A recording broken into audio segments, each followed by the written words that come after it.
The first time I died, it was because of a pair of hands that wouldn't stop touching what wasn't theirs.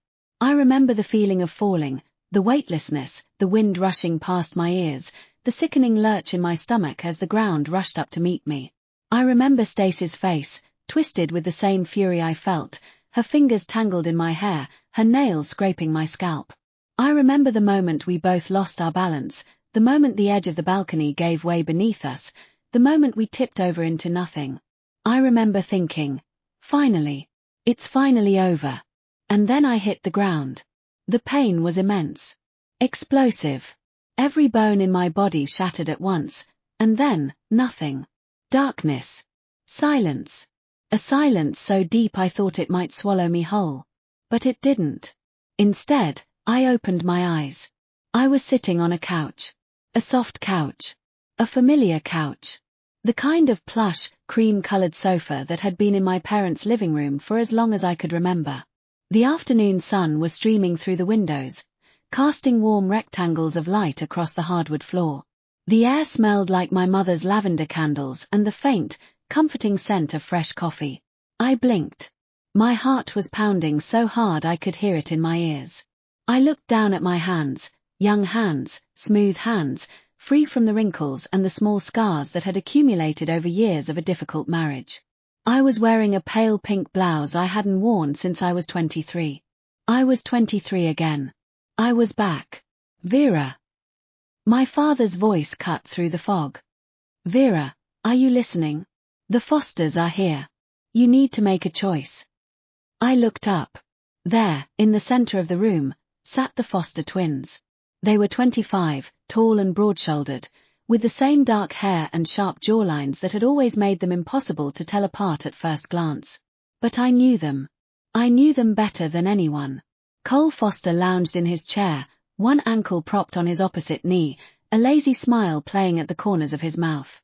He was wearing a tailored navy suit with the top button of his shirt undone, and he had a silver lighter in his hand, a nervous habit he'd never been able to break, the same one that would drive me crazy in the years to come. Nathan Foster sat beside him, straight-backed and composed. He was also in a suit, dark grey, perfectly fitted, but he wore it with a kind of quiet reserve that made him seem almost invisible next to his brother. His hands were folded in his lap, and his gaze was steady, watchful, taking in the room without betraying a single thought. They were identical twins. They looked exactly the same. But they couldn't have been more different. And sitting across from them, looking as demure as a church mouse, was Stacy. My sister-in-law. My nemesis. The woman who had spent years making my life a living hell, who had touched my husband and smiled at my pain, who had driven me so crazy that I'd grabbed her by the hair and... I pushed the thought away. Stacy was 21, fresh-faced, her dark hair falling in soft waves around her shoulders. She was wearing a modest white dress, and she had her hands clasped in her lap like she was some kind of saint. But I knew better. I knew the viper that lurked beneath that innocent exterior. She looked up, and our eyes met. And I saw it. The flash of recognition. The widening of her pupils. The way her breath caught for just a fraction of a second before she smoothed her expression back into one of pleasant confusion. She remembered too. She remembered the balcony. She remembered the fall. She remembered dying. Vera. My mother's voice was gentle but insistent. Your father asked you a question. Which one do you choose? I tore my gaze away from Stacy and looked at my parents. My mother was watching me with worried eyes. My father was frowning slightly, clearly impatient with my silence. They didn't know. They couldn't know. To them, I was still their daughter, still young and hopeful and full of life. But I wasn't that person anymore. I had lived through a lifetime of pain and betrayal, and I had come back with all the memories. I looked at Cole. He caught my eye and winked, the same careless gesture that had once made my heart flutter. Don't take too long, Vera, he said, his voice as smooth as silk. I might have other offers. He was joking. He was always joking. He didn't take anything seriously, least of all me. My gaze moved to Nathan. He was watching me with that same unreadable expression, his face perfectly still. He didn't wink. He didn't smile. He just waited. In my previous life, I had chosen Cole. I had been charmed by his easy grin and his confident swagger. I had thought he would be the more exciting husband, the one who would keep me on my toes, the one who would make life interesting. I had been so wrong. Cole was charming, but he was also selfish. He was lazy. He was emotionally unavailable. He spent our entire marriage taking me for granted, letting Stacy flirt with him right in front of me, dismissing my feelings whenever I tried to express them. He was the kind of man who would never change, because he didn't believe he had anything to change. Nathan, on the other hand, was the man Stacy had married in my previous life. He was the quiet one, the overlooked one, the one who spent his days in a laboratory and his nights buried in research papers. He was the one who had been nearly blinded in a lab accident, an accident that could have been prevented if only someone had been paying attention. He had lost his career, his confidence, his sense of purpose. But he had been good to Stacy. He had been loyal. He had never once looked at another woman. And in my previous life, Stacy had thrown him away without a second thought, trading him for Cole's money and status. I made my decision. I choose Nathan, I said. The room went silent. Cole's fingers stopped playing with his lighter. He looked up, his lazy smile faltering for just a moment. What did you say? I said, I repeated, my voice steady, I choose Nathan. Nathan's head turned toward me, his expression finally shifting from neutral to something like surprise. His dark eyes searched my face, looking for the joke, the catch, the hidden meaning. He didn't find one. You're serious, he said. It wasn't a question. Yes. I held his gaze. I choose you, Nathan. Well, then. My father cleared his throat, clearly taken aback. I suppose that settles it. Vera and Nathan will be married. And Stacy. I'll take Cole. Stacy's voice cut through the air like a knife. She was practically vibrating with urgency, leaning forward in her seat, her hands gripping the edge of the couch. I'll take Cole. I want to marry Cole. Everyone turned to look at her. Stacy's face flushed, but she didn't back down.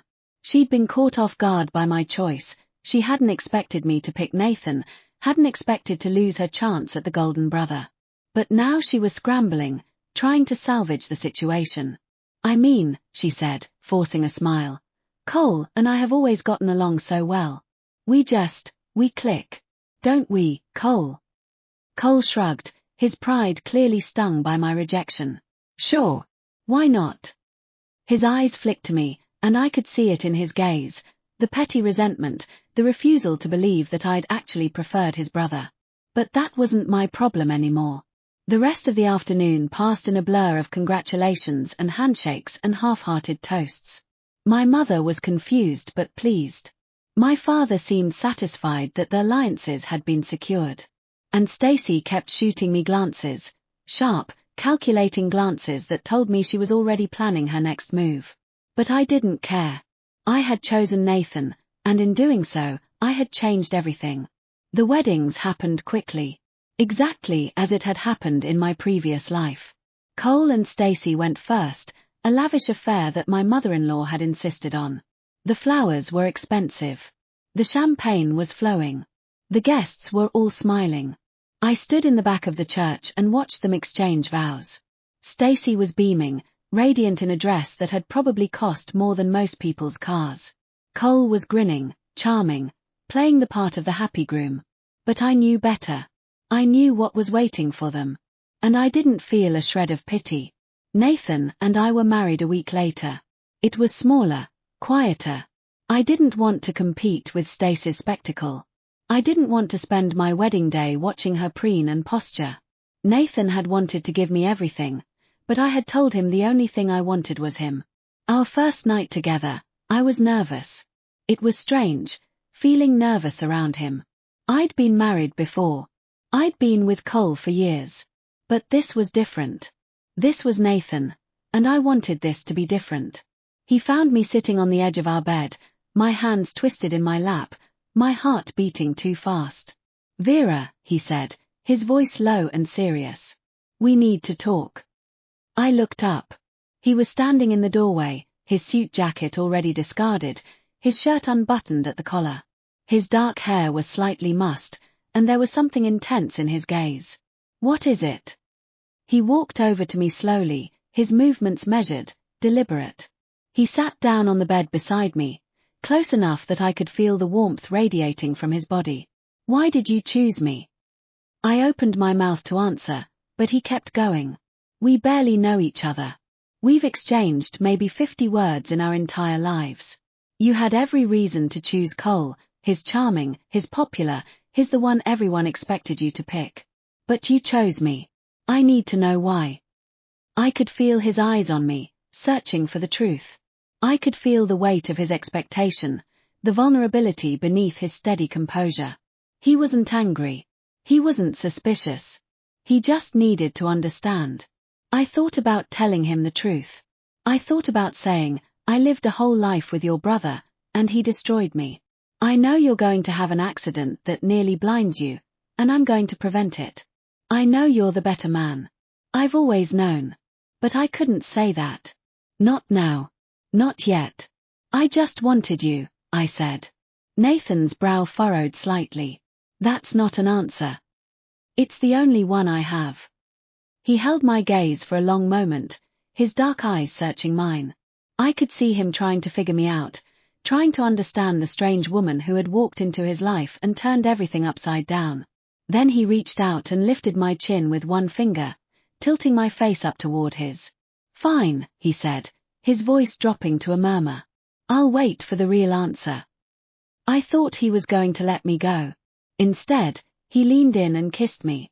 It was not a gentle kiss. It wasn't tentative or uncertain or polite. It was fierce, a claiming kiss, a kiss that told me he had been holding back for far too long. I opened my mouth to his, and he deepened the kiss immediately, his hands tangling in my hair, pulling me closer.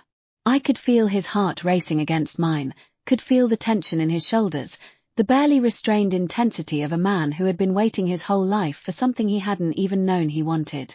When he finally pulled back, we were both breathless. "Vera," he said, his voice rough.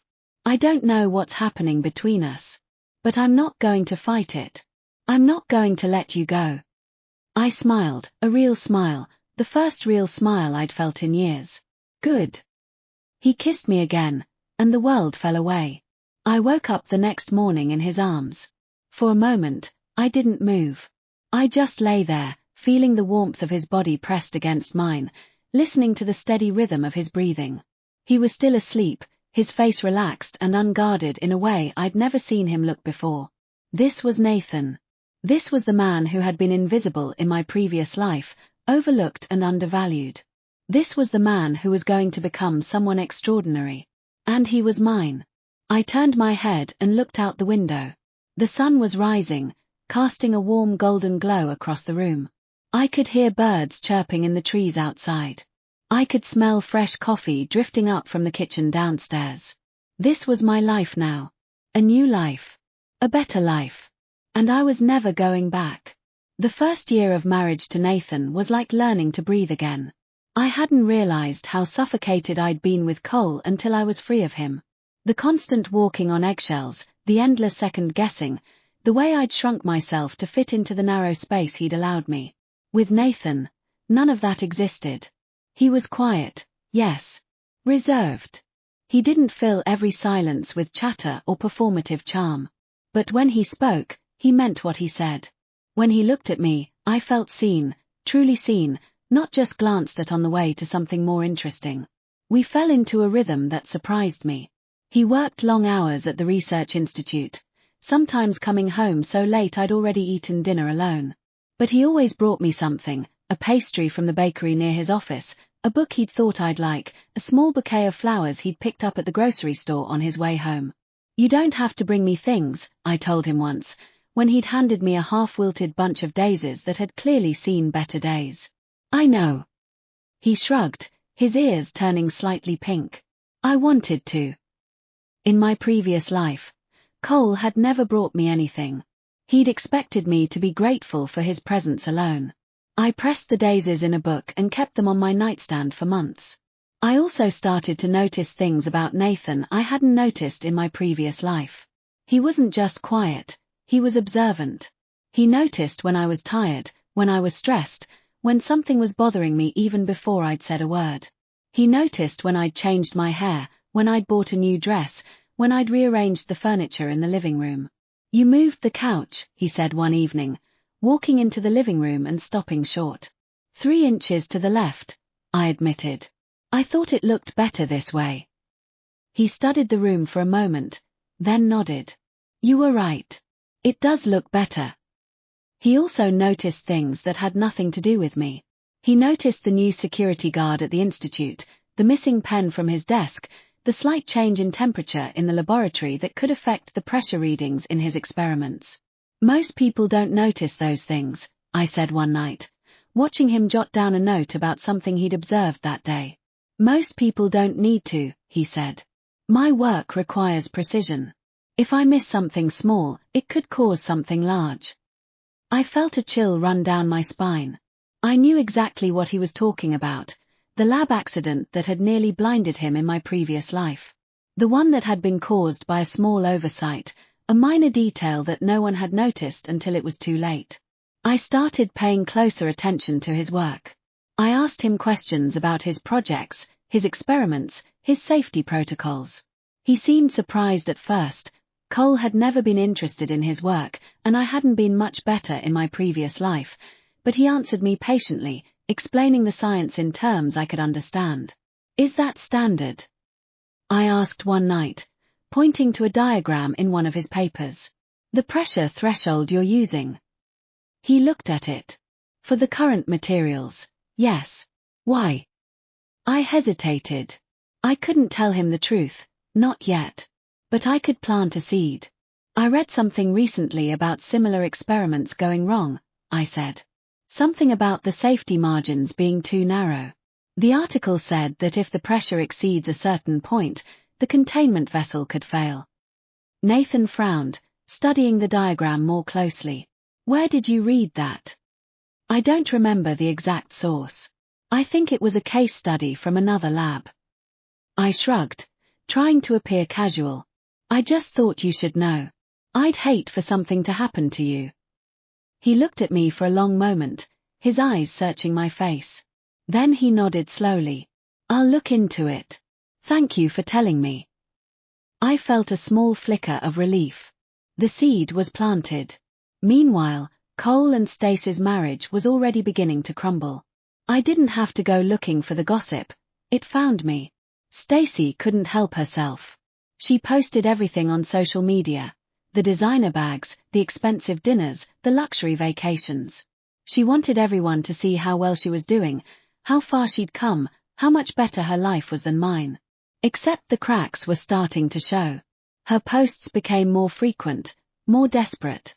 The captions shifted from "so blessed" to "haters gonna hate" to cryptic quotes about betrayal and forgiveness. She started posting at odd hours, 3 a.m., 4 a.m., usually accompanied by a photo of a half-empty wine glass. We heard Cole lost his job, my mother said one evening, her voice carefully neutral. Apparently there was some kind of issue with the company's finances. Translation. Cole had been caught doing something he shouldn't have been doing. I remembered this from my previous life, the minor embezzlement, the misunderstanding about company funds, the cover-up that had cost him his position. In my previous life, I'd been the one who'd cleaned up his mess, working extra hours and sacrificing my own career to keep him afloat. This time, it wasn't my problem. Where did you hear that? I asked. Your mother-in-law mentioned it. She's worried about them. My mother paused. She also mentioned that Stacy has been spending a lot of money. More than they can afford. I nodded. That was Stacy's pattern. Spend now, worry later. In my previous life, she'd drained Cole's accounts, convinced him she'd earn it back somehow. She never did. Is there anything you can do? My mother asked. No, I said. There's nothing I can do. The tension came to a head at a family dinner. I'd known it was coming. These gatherings always ended the same way, Stacy trying to outshine me, Cole pretending he didn't notice, Nathan observing everything from his quiet corner. But this time, something was different. Stacy was drunk. Not tipsy, not buzzed, genuinely drunk. She'd started drinking before we even arrived, and she'd kept going through the appetizers and main course. Her laugh was too loud, her gestures too exaggerated, her eyes too bright. "Vera," she called out across the table. "Tell us how married life is treating you. Nathan's such a quiet one, he must be a bore in bed." The table fell silent. My mother-in-law's fork clattered onto her plate. Cole's face flushed with anger, not at his wife, but at the awkwardness she was creating. I met Stacy's gaze. "Nathan is a wonderful husband," I said calmly. "I couldn't have asked for anyone better." Stacy's eyes narrowed. She hated that answer. She'd wanted me to be defensive, uncomfortable, embarrassed. She'd wanted to see me squirm. "Wonderful," she repeated, her voice dripping with false sweetness. "How sweet. Cole tells me the same thing, don't you, honey?" Cole didn't answer. He was too busy staring at his plate. The rest of the dinner was a slow-motion disaster. Stacy kept pushing, kept needling, kept trying to find the crack in my armor. But I'd already learned how to handle her. I'd learned in my previous life, through years of her petty torment. When she finally pushed too far, it wasn't me who reacted. "Stacy." Nathan's voice cut through the tension like a blade. She turned to look at him, surprised. He'd been so quiet all evening, she'd probably forgotten he was there. "You are the guest of honor at every meal you attend," he continued, his voice calm and even. "But tonight, you have overstayed your welcome." She blinked. "What?"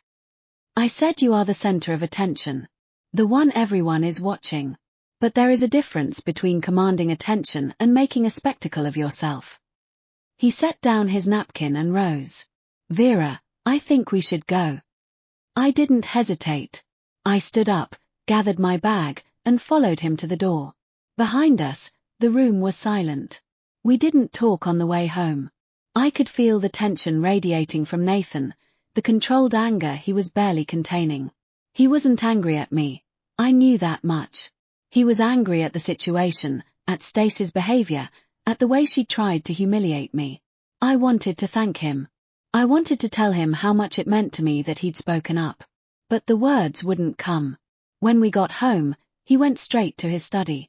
I heard the door click shut behind him, and I knew he needed space. I made tea. I waited. He emerged an hour later, looking calmer. "Vera," he said, "I want to apologize."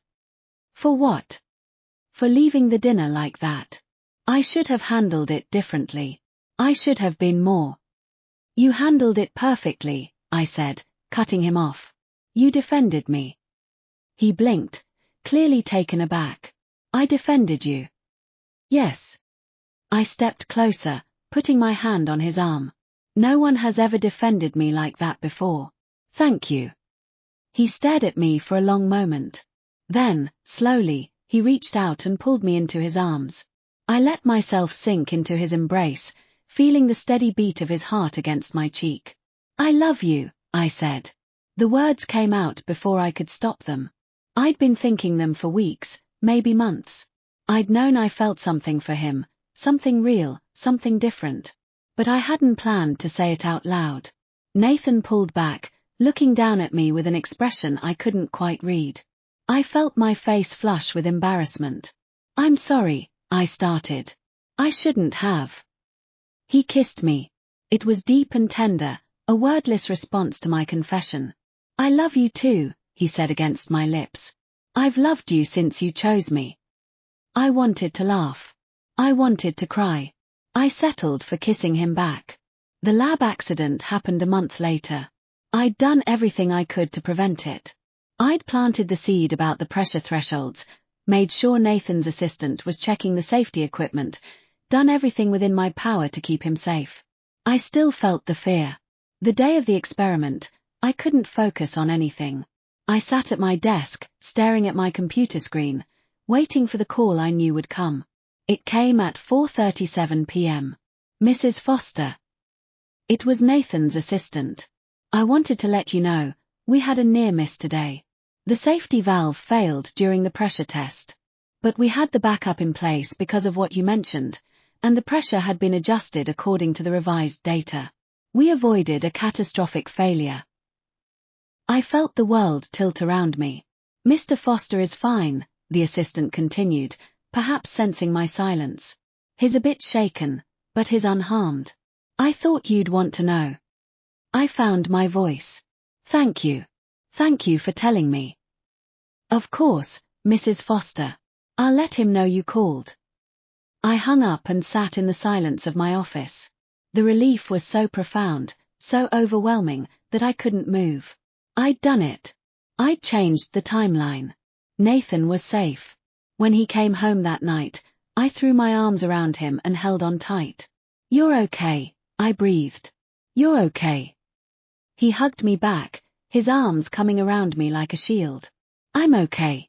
I'm here. We stood there for a long time, just holding each other. I want to tell you something, he said finally. Something I've been holding back. I pulled back to look at him. About the day we got engaged, he said slowly. About why I didn't fight for you when you chose me. I waited. Cole told me, afterwards, that he couldn't understand why you'd picked me. He said there must be something wrong with you. I agreed with him. He paused. I thought he was right. I thought I wasn't good enough for you. I opened my mouth to protest, but he shook his head. But I was wrong. It took me a while to realize it, but I was wrong. I'm good enough for you. And I'm going to spend the rest of my life proving it. I kissed him. You already have, I whispered. Nathan's career took off after the lab incident. The near miss had rattled everyone at the institute, but it had also made one thing clear. Nathan Foster was the kind of scientist who didn't cut corners. He'd caught the data discrepancy. He'd insisted on the safety backup. He'd saved the project, and possibly lives, by refusing to compromise on safety. His supervisor wrote a glowing report. The institute director personally commended him. Within weeks, he was offered a promotion, a larger team, and a seat at the table for strategic decisions. Is this real? I asked him, holding the letter of appointment in my hands. It's real. He was trying to look modest, but I could see the corner of his mouth twitching. They want me to lead the new materials division. I threw my arms around him. Nathan, that's incredible. He caught me, laughing softly. I couldn't have done it without you. Stop, I said. You did it yourself. No. He pulled back, looking at me seriously. Vera, I know you were behind the safety warnings. I know you found that research. I know you made sure my team was paying attention. I opened my mouth to deflect, but he shook his head. Whatever you did, wherever you got that information, thank you. It saved us. He pressed a kiss to my forehead. So yes, I couldn't have done it without you. I didn't correct him. I couldn't tell him the truth, not yet, but I could let him believe what he wanted. Meanwhile, Cole's career was imploding. It happened gradually at first, a missed deadline here, an accounting discrepancy there. Cole had always been sloppy, but he'd also been protected, shielded by his father's influence and his mother's blind adoration. But Nathan's rising star cast a long shadow. Cole started drinking more. He started lashing out at Stacy, blaming her for his failures, accusing her of spending too much. Stacy, in turn, started posting more, trying to project the image of a perfect marriage even as it crumbled around her. The breaking point came in the form of a fraud investigation. Cole had been skimming money from the company. Small amounts at first, then larger ones. He'd been using the funds to cover his gambling debts, his drinking, his increasingly expensive tastes. When the audit came, there was no hiding it. My mother-in-law called me, her voice trembling. Vera, have you heard about Cole? I've heard some things, I said carefully. It's true. She was crying now, her voice breaking. He stole from the company. Your father-in-law is furious. He's talking about cutting him off completely. I didn't know what to say. In my previous life, Cole's theft had been covered up, smoothed over, buried under layers of family loyalty. But Nathan's success had changed the calculus. The family no longer needed Cole to be the golden child. What about Stacy? I asked. She's She's making things worse. She's threatening to go public if we don't give her money. She's turned our family into a circus. I suppressed a sigh. That was Stacy's way, always escalating, always pushing, always convinced she could manipulate her way to victory. Can Nathan talk to his father? I asked. Maybe there's something he can do to help Cole get back on track. My mother-in-law's voice brightened slightly. Would he? That would be so generous of him. I didn't point out that Cole had never been generous to anyone. That evening, I brought up the topic with Nathan. Your mother called, I said. She's worried about Cole. Nathan's expression didn't change. He's facing the consequences of his own actions. I know. But she asked if you could talk to your father. He was silent for a long moment. Then he put down the report he'd been reading and looked at me. Do you want me to? I thought about it. In my previous life, I'd been the one fighting for Cole, sacrificing my own career and happiness to keep him afloat. I'd believed that if I just tried hard enough, if I just loved him enough, he'd change. He never did. I don't want you to do anything you're not comfortable with, I said carefully. But if you think it would help. It wouldn't, Nathan said. Cole has always been given second chances. He's never taken them. I nodded. I know. He reached over and took my hand. I'm not trying to be cruel. But I can't keep saving someone who doesn't want to be saved. It's not healthy for anyone. I squeezed his hand. I know. The family dinner that weekend was uncomfortable. Cole and Stacy arrived late, their clothes rumpled, their faces tense. Cole looked like he hadn't slept in days, and Stacy was wearing too much makeup, trying to hide the shadows under her eyes. My father-in-law barely acknowledged them. My mother-in-law tried to make conversation, but the words died in her throat. The meal was a long, awkward affair. Stacy broke the silence first. So, Nathan, she said, her voice too bright. I heard about your promotion. Congratulations. You must be very proud. Thank you, Nathan said. What does it involve? She pressed. More money. More prestige. More power. Nathan took a sip of water. Mostly more responsibility. Stacy's smile faltered. She'd been hoping for something she could use against him, something that would make her feel better about her own situation. Well, she said, turning to Cole, at least we know the foster family's future is in good hands. Even if it's not yours, darling. The table went silent. Cole's face flushed an ugly red. He opened his mouth to respond, but my father-in-law cut him off. Enough, he said. This is a family dinner, not a circus. We will conduct ourselves with dignity. Stacy's expression hardened. She opened her mouth to argue, then seemed to think better of it. After dinner, I found Nathan in the study. He was standing at the window, looking out at the garden. I could see the tension in his shoulders. Are you okay? I asked. He turned to face me. I'm fine. You don't look fine. He sighed, running a hand through his hair. I hate these dinners. I hate watching them tear each other apart. I hate knowing that there's nothing I can do to fix it. You can't fix it, I said. They have to fix themselves. He smiled, but it didn't reach his eyes. You're very wise. No, just experienced. I was going to let it go at that.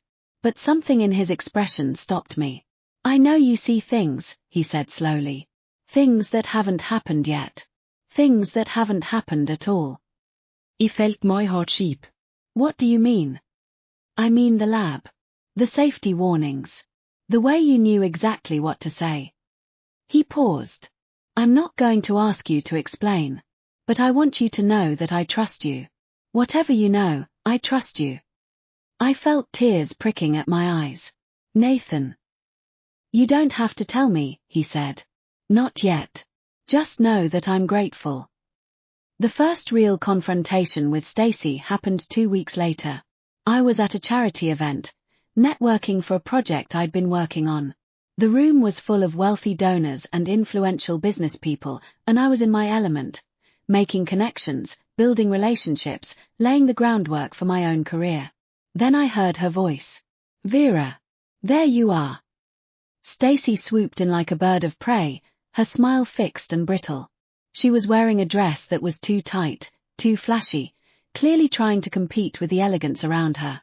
Stacy, I said, keeping my voice neutral. I didn't know you'd be here. I'm everywhere these days. She laughed, a sharp, brittle sound. You know how it is. A girl's got to keep her profile up. I'm sure. She leaned in closer, her voice dropping to a whisper. I know what you're doing, Vera. I know you're trying to build a life that makes me look bad. But it won't work. I smilte her. I'm not trying to do anything, Stacy. I'm just living my life. You're living my life, she hissed. You took everything I wanted. Nathan, the money, the respect. You took it all. I didn't take anything, I said calmly. I chose Nathan. You chose Cole. That was your decision. Her face twisted with rage. You tricked me. You knew Nathan would be the successful one. You knew Cole would fail. I knew nothing. I simply chose the man I wanted. She stared at me, her eyes blazing.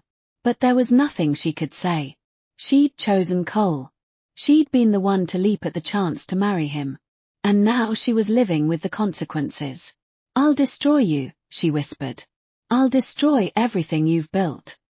I met her gaze without flinching. You can try. She turned and stalked away, her heels clicking on the marble floor. I let out a slow breath. She was angry. She was desperate. And that made her dangerous. But I'd learned, in my previous life, how to handle desperate people. When Nathan picked me up that evening, I told him about the encounter. She's going to try something, I said. I don't know what, but she's going to try something. Nathan nodded, his expression serious. I'll talk to my father. Make sure he knows what's happening. And I'll hire a security consultant for the office. Security consultant. Just in case. He reached over and took my hand.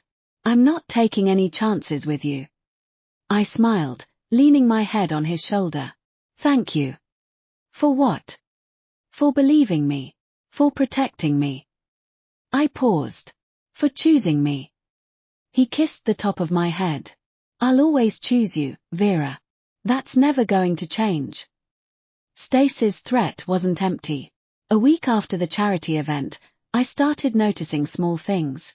A strange car parked outside our apartment. Hang-up calls in the middle of the night. An email from an unknown sender with a subject line that read, I know what you did. I didn't react. I'd learned, in my previous life, that reacting was exactly what she wanted. She wanted to see me scared, unsettled, off balance. She wanted me to lose my cool and do something stupid. I did the opposite. I forwarded the emails to Nathan.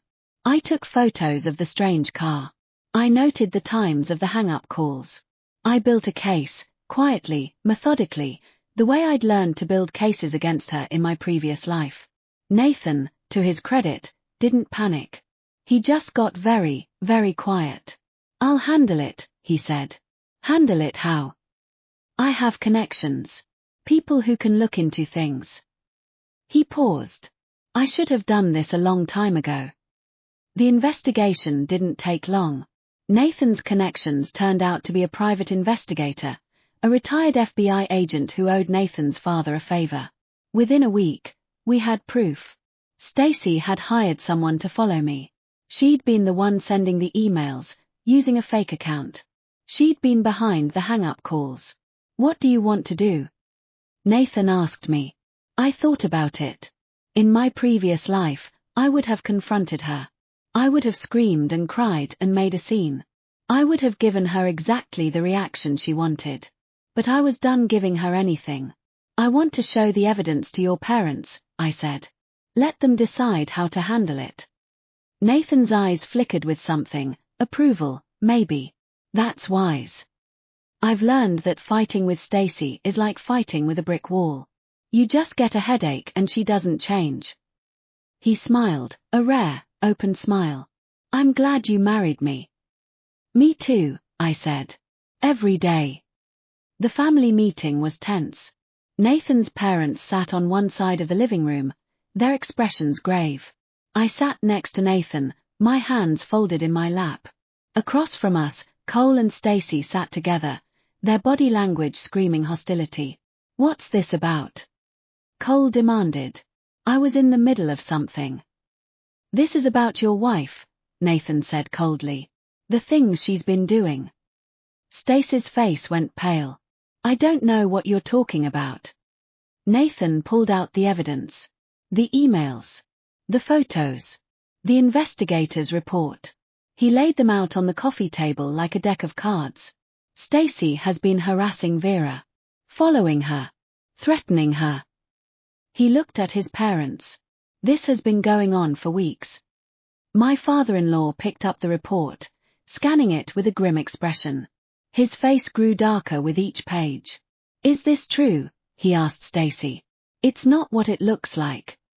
It looks like you've been terrorizing my daughter-in-law. His voice was ice.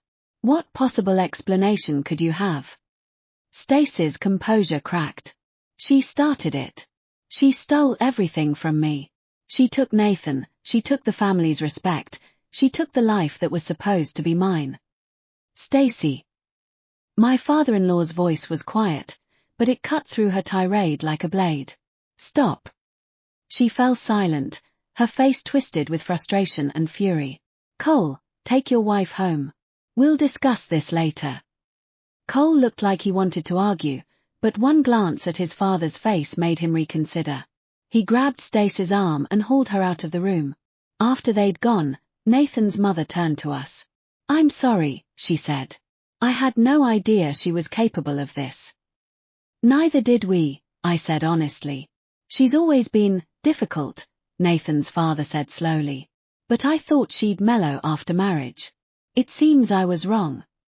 Dad, Nathan said, I think we need to be clear about what happens next. I won't tolerate threats against my wife. If Stacy tries anything else, I'm going to the police. His father nodded slowly. I understand.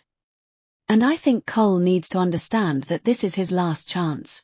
If he can't control his wife, if he can't get his own life together, he's going to lose everything. His father's expression was unreadable. I'll handle it. The aftermath was messy. Cole and Stacy were cut off financially, not completely, but enough to make a statement. Their credit cards were frozen. Their access to family funds was restricted. They were told, in no uncertain terms, that they needed to get their act together. Stacy's response was predictable. She started posting about us on social media, vague, passive-aggressive posts about toxic family and fake people and the cruelty of the privileged. She tried to spin herself as the victim, a woman wronged by a family that had turned against her. It didn't work. Her credibility was already shot, and the people who followed her had started to notice the cracks in her perfect life. Cole, meanwhile, spiraled. He started drinking more. He started gambling more. He started lashing out at Stacy, blaming her for everything that had gone wrong. Their marriage, already fragile, began to shatter. And I felt nothing. Not pity. Not guilt. Not satisfaction. Just a cold, clear sense of justice. You're thinking about them, Nathan said one evening. I can always tell. I looked up from my book. I'm not thinking about them. I'm thinking about us. He raised an eyebrow. Us. About how lucky I am. About how different my life is now. I paused. About how I finally feel like I'm living my own life, instead of someone else's. Nathan came over and sat down beside me, taking my hand. I know what you mean. Before you, I was just existing. Going through the motions. Waiting for something to change. And now, I'm waiting for the rest of our lives together. I leaned into him, feeling the steady rhythm of his heart. The final break with Stacy and Cole came a few months later. Cole had been arrested, drunk driving, causing an accident. The other driver had been injured, badly enough to require hospital care. Cole was facing serious charges, possibly even jail time. When the news broke, Nathan's father was quiet for a long time. "I've done everything I could for him," he said finally. "I've given him money, opportunities, second chances. But I can't fix this." Nathan nodded. "I know, Dad. I'm cutting him off completely. No more money. No more support. He's on his own." I heard the pain in his voice, the grief of a father who had given everything to a son who had thrown it all away. But I also heard resolve. My father-in-law was a good man. He'd made mistakes, we all had, but he'd always tried to do right by his family. And now, he was finally drawing a line. I reached out and squeezed Nathan's hand. The news of the arrest had a strange effect on Stacy. Instead of standing by her husband, she immediately started talking about divorce. She called me, probably hoping I'd talk her out of it, or at least give her some indication of what the family was planning. "He's ruined everything," she sobbed. "Everything I worked for. Everything I sacrificed." "Stacy," I said calmly, "you chose Cole. You chose him yourself. No one forced you." I didn't know he was going to turn out this way. None of us know how anyone is going to turn out. That's why we make choices based on who they are now. She was silent for a long moment. Then her voice hardened. "You're happy about this, aren't you? You're glad I'm suffering." "I'm not happy about anything," I said. "I'm just living my life. You should try doing the same." I hung up and blocked her number. It was the last time I ever spoke to her. That night, I lay in bed, staring at the ceiling. I couldn't sleep. My mind was racing, replaying all the moments that had led me here, the fall, the rebirth, the choices I'd made. I'd chosen Nathan. I'd chosen myself. I'd chosen to stop fighting a war I couldn't win and start building a life I could. And now, it was finally over. Stacy would find someone else to leech off of. Cole would hit rock bottom and either climb back up or stay there. But neither of them would ever be my problem again. Nathan shifted beside me, his arm tightening around my waist. "Everything okay?" he murmured. "Everything's perfect," I said. "Go back to sleep." He did. I stayed awake a little longer, watching the moonlight play across the ceiling. Then I closed my eyes and let myself drift off. I was free. Cole's trial was a media circus. The local news picked it up first, heir to foster fortune arrested for drunk driving. Then the national outlets followed. Then the tabloids. Everyone wanted a piece of the story, the fallen golden boy, the family dynasty crumbling under the weight of one son's recklessness. Nathan and I stayed out of it. We'd been advised by our lawyers to keep our heads down, not to comment, not to feed the frenzy. But it was hard to avoid entirely. Every time I opened my phone, there was another article, another headline, another speculative piece about the Foster family tragedy. Nathan handled it better than I did. He stayed focused, stayed calm, stayed steady. He went to work every day, ran his division, came home and ate dinner with me and talked about ordinary things. He was a rock. But I saw the cracks sometimes. The way his jaw tightened when Cole's name came up. The way his shoulders tensed when he heard his mother's voice on the phone. The way he'd sit in his study late at night, staring at nothing, lost in thought. "It's not your fault," I told him one night, when I found him in the dark. "I know." He didn't look up. "Then why do you look like it is?" He was silent for a long moment. Then he said, "Because I'm his brother. Because I should have seen this coming. Because I should have stopped it before it got this far." "You couldn't have stopped it, Nathan. Cole made his own choices." He looked at me then, a strange light in his eyes. "Did he? Or did I just make it easier for him to fail by being successful?" I crossed the room and knelt in front of him, taking his hands. "Listen to me. You are not responsible for your brother's choices. You're not responsible for his drinking, his gambling, his recklessness. You're not responsible for any of it. Vera. You saved yourself. You built a career. You made something of yourself. And if Cole couldn't do the same, that's not your fault." I squeezed his hands. "That's on him. It's always been on him." He stared at me for a long moment. Then he pulled me into his arms and held me tight. I'm glad I have you, he murmured. I don't know what I'd do without you. I held him back. You'll never have to find out. Cole was sentenced to 3 years in state prison. His lawyer had tried to argue for a lighter sentence, rehab, community service, something that would keep him out of jail. But the judge had seen through the excuses.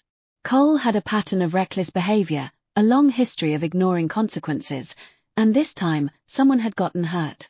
I'm sorry, Cole said at his sentencing. I never meant to hurt anyone. The judge wasn't moved. Mr. Foster, you have been given more second chances than most people ever receive. You have been granted privileges that others can only dream of. And you have squandered every single one of them. I hope that you use your time in prison to reflect on the choices you have made. He was led away in handcuffs. I didn't watch. I couldn't. Stacy filed for divorce within a week. She didn't come to me this time. She'd learned that lesson.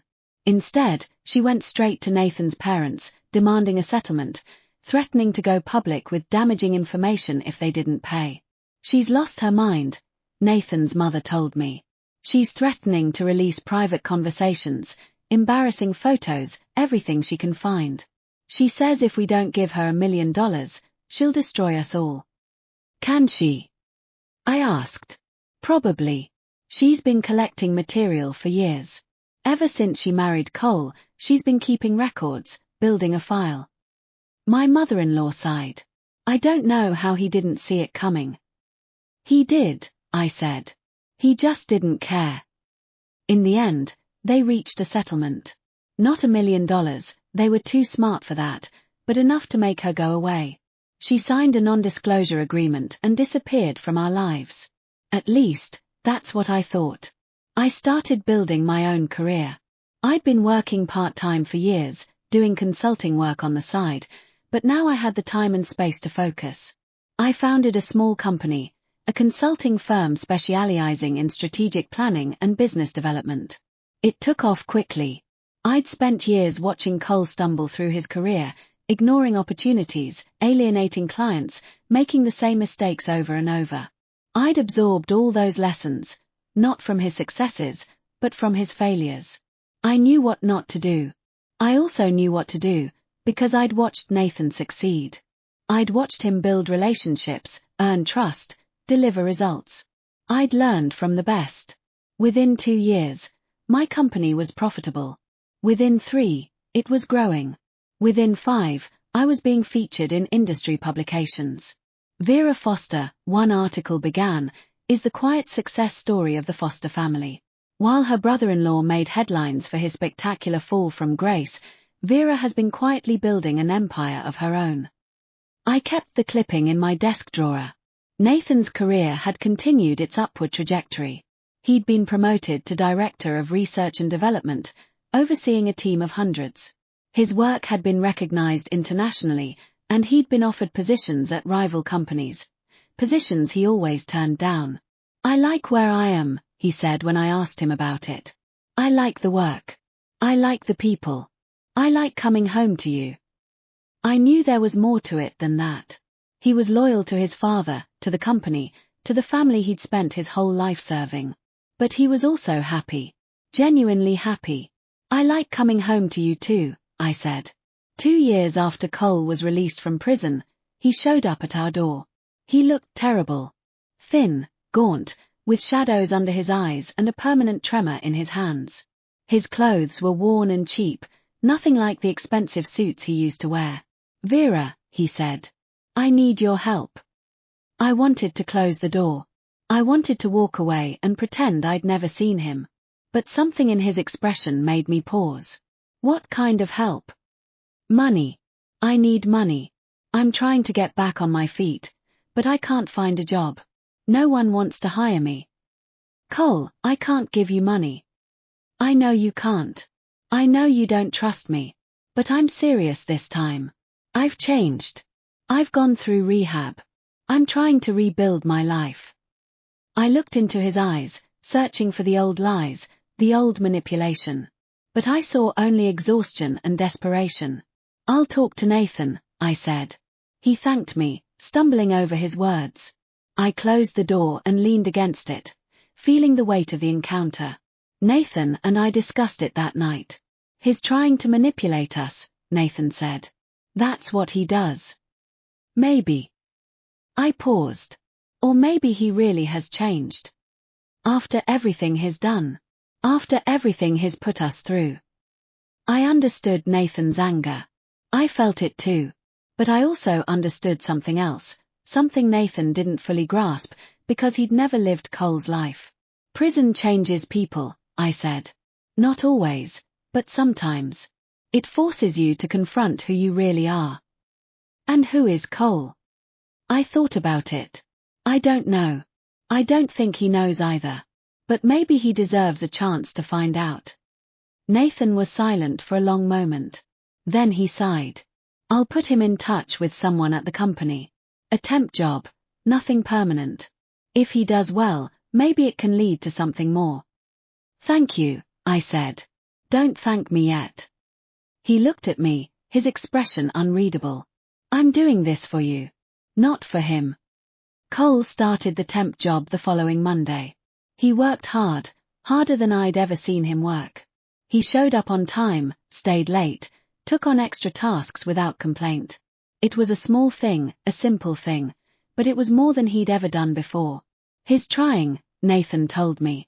I don't know if it's going to last, but he's trying. That was all I could ask for. I never heard from Stacy again. I knew she'd moved to a different state, found a different man, started a different life. I didn't know if she was happy, and I didn't care. She'd made her choices, and she was living with them. Sometimes I thought about the fall. The balcony, the fight, the rush of air as we both went over. I thought about the choices I'd made, the paths I'd taken, the people I'd become. I didn't regret any of it. I'd been given a second chance, and I'd taken it. I'd built a life that was mine, a marriage that was real, a family that actually supported me. It wasn't perfect. Nothing ever is. But it was mine. And that was enough. On our 10th anniversary, Nathan took me to the place where we'd first met. Not the engagement dinner, a different place. A small cafe near the university where he'd been working. He'd been sitting alone, reading a research paper, and I'd walked in looking for a place to sit. Do you remember? He asked. Of course I remember. You sat across from me without asking. Just pulled out the chair and sat down. I laughed. I was desperate. There were no other tables. You said, "Is this seat taken?" And I said no, even though it was. Why did you say no? He looked at me, his eyes soft. Because you looked like you needed someone to say yes. I took his hand. I did. I've needed someone to say yes my whole life. Well, he said, squeezing my hand, I'm saying yes. Forever. The years that followed were quiet.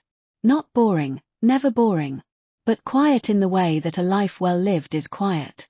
Full of small joys and steady rhythms, of ordinary days that added up to something extraordinary. Nathan and I settled into a comfortable pattern. He went to work. I ran my business. We had dinner together most nights, took walks on the weekends, traveled when we could. It wasn't flashy or dramatic, but it was ours. And that was everything. We had children. 2 of them. A boy first, then a girl. I watched them grow up with a kind of wonder I'd never expected to feel. In my previous life, I'd never had children. Cole had never wanted them, had always found excuses to put it off. But Nathan wanted them, and I wanted them too. When I held my son for the first time, I cried. Are you okay? Nathan asked, looking down at me with concern. I'm perfect, I said. I've never been more perfect. He smiled, his eyes bright with unshed tears. Me too. Our daughter came 2 years later. She had her father's dark hair and her mother's stubbornness. She was fierce and brave and utterly fearless, everything I'd wished I could be at her age. Don't ever let anyone tell you you're not enough, I told her, when she was old enough to understand. You're more than enough. You're everything. She looked up at me with those big dark eyes. Like you, Mama. I smiled. Like me. Cole stayed in the temp job for 2 years. Then he got a promotion, a real one, with actual responsibility and a decent salary. He moved into a small apartment, bought a used car, started rebuilding his life one piece at a time. It wasn't easy, I knew that much. He had to prove himself every day, to people who remembered what he'd done, to a family that had given up on him. But he kept showing up, kept trying, kept putting one foot in front of the other. He's changed, Nathan told me one evening. I didn't think he could, but he has. People can change, I said. If they want to. Nathan looked at me, a question in his eyes. And you? Have you changed? I considered it. I'd spent so much of my first life being angry, being bitter, being consumed by resentment. I'd let Stacy and Cole define me, let their cruelty shape who I became. But not anymore. I've grown, I said. I think that's the same thing. We saw Cole occasionally. At family dinners, at holidays, at the rare gatherings where we could all be in the same room without tension. He was different now, quieter, more reflective, less eager to fill every silence with charm or bravado. He'd lost the arrogance that had once defined him. Thank you, he said to me once, at a family dinner, for giving me another chance. Don't thank me, I said. Thank yourself. I've never been good at that. I nodded. That's something you'll have to work on. He smiled, a sad, crooked smile that reminded me of the boy he'd been before he'd become the man I'd grown to hate. I'm working on a lot of things. Keep working, I said. You'll get there. I never saw Stacy again. Not in person, not on social media, not even through mutual acquaintances. She'd vanished from our lives completely, which was exactly what I wanted. I heard rumors sometimes. That she'd moved to the West Coast, that she'd married a wealthy older man, that she'd gotten into real estate. I didn't know if any of it was true, and I didn't care. She was a ghost. A relic of a life I'd left behind. Our children grew up. Our son went to college, then graduate school, then started his own career. Our daughter followed a different path, traveling the world, working in humanitarian aid, living the kind of adventurous life I'd always dreamed of but never dared to pursue. She's so much like you, Nathan said one evening, watching her pack for another trip. She's braver than me, I said. No. She's just doing the things you were too afraid to do. He put his arm around me. But you found your own way. And she's doing the same. I leaned into him. You always know what to say. It's a gift. He kissed my forehead. You bring it out in me. When my father-in-law passed away, we were all there. He'd lived a full life, a good life. He'd made mistakes, we all had, but he'd always tried to do the right thing in the end. He'd given Cole a second chance, supported Nathan's career, welcomed me into the family with open arms. Thank you, he said to me, on his last day. For taking care of Nathan. For holding this family together. I took his hand. It was my honor. I don't have much to leave you, he said. But I want you to know that I'm proud of you. I'm proud of the woman you've become. I choked back tears. Thank you, Dad. He smiled, then closed his eyes. A few hours later, he was gone. Cole came to the funeral. He stood in the back of the room, quiet and solemn, dressed in a suit that was too big for him. I saw him wipe his eyes more than once. Cole, I said, approaching him after the service. He turned to me, his eyes red-rimmed. I should have been a better son. Should have beens don't matter anymore, I said. What matters is who you are now. He nodded slowly. I'm trying to be better. I know. I paused. And that's enough. He reached out and took my hand, squeezing it gently. Thank you, Vera. For everything. I squeezed back. You're welcome. When Nathan and I retired, we moved to a small house by the sea. It was nothing grand, just a modest cottage with a garden and a view of the ocean. We spent our days reading and walking and cooking meals together. We had friends who visited, children who called, grandchildren who made the trip to see us. It was everything I'd ever wanted. Are you happy? Nathan asked me one evening, as we sat on the porch watching the sunset. I thought about my answer. I could have listed all the reasons I was happy, the house, the family, the life we'd built. But that wasn't really the answer. I'm at peace, I said. That's better than happy. He nodded, understanding. I'm at peace too. We sat in silence, watching the colors shift across the sky. The waves lapped at the shore. The birds sang their evening songs. And I thought about everything I'd survived to get here. The fall, the rebirth, the years of fighting and struggling and refusing to give up. The choices I'd made, the paths I'd taken, the life I'd built. I didn't regret any of it. Not the pain, not the loss, not the years of struggle. Because they'd brought me here, to this moment, to this peace. Thank you, I said. Nathan turned to me. For what? For choosing me. For staying with me. For building this life with me. He took my hand and held it. Thank you for choosing me. For always believing in me. I leaned my head on his shoulder. I always will. We watched the sun sink below the horizon, the sky turning gold and pink and purple. The stars began to appear, one by one, scattered across the darkening sky. I thought about Stacy and Cole, about the roles they'd played in my story. They'd been obstacles, challenges, temptations. But in the end, they'd only made me stronger. I thought about the fall, the moment I'd let go of everything and trusted that I'd land somewhere safe. I had. I'd landed right here, in the arms of a man who loved me, in a life that was mine.